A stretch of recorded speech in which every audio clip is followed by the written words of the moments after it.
Verajao. He's hit a couple shots already from outside. Here he's inside. Garnett swats it away. 3-on-2. Rondo, Pierce. And he floats in right there, right into Parker. That's what Doc Rivers wants, fans, and he really became their personality. It's Pierce, hacked away by Shaquille O'Neal. And foul called inside on Shaq for the first time. You know, Rivers had just talked about Paul Pierce going to the basket, and there is Shaquille O'Neal that they called with a foul. The fans here not very happy with this call, but Shaq comes over, and that's what they want him to do, defend the paint. But both of these teams want to be teams where their defense creates some offense for them. When you look at the numbers, this team did not do a good job converting in the open court, in the paint, second chance points. And Paul Pierce has really struggled here against this team. You see what his numbers were here on the road against this team, and at home he was terrific. So he would like to change that tonight, but he's this right there.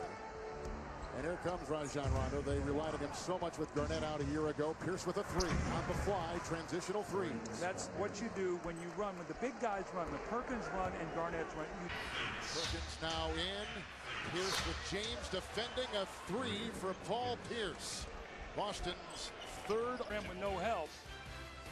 And this is Paul Pierce knocking down that three. Nice little shovel pass from Kendrick Perkins. Coaches in the NBA. Here's Paul Pierce, leading scorer so far for the Boston Celtics. He's got 9 at the line with Hall of Famer Doug Collins and Hall of Famer Cheryl Miller. Kevin Harlan, 4.5 to play here compared to Cleveland. 17-2. So, you know, Doc Rivers had talked about wanting a deeper team, wanting a more versatile team. He's gotten that. Cleveland's gone to their bench only 1 of 7. Remember now when something you can always do, Kevin, every night you can defend.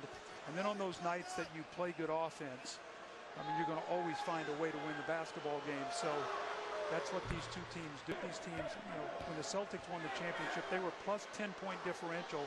Last year, Cleveland was plus 9, so they played so many games, 10 points or more. At the 4:13 mark of the fourth. Well, they were roaming off Kendrick Perkins. They can't roam off Rasheed Wallace. He's going to be out behind that three-point line. If you leave him, he'll knock it down. So now the spacing changes. They go to a pick and roll. Shaq does not get out quickly. Boston will take a 4-point lead with a $1.15 in ticket.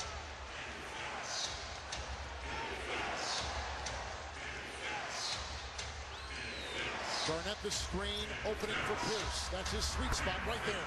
What they do, they went to pick and roll, got Shaq involved.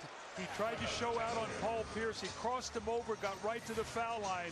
That's one of the things that they're going to do games, getting Shaq involved in the pick and roll. He jumps out. Pierce, a little crossover dribble, gets to the foul line, knock. Verajao on the switch goes out on Paul Pierce.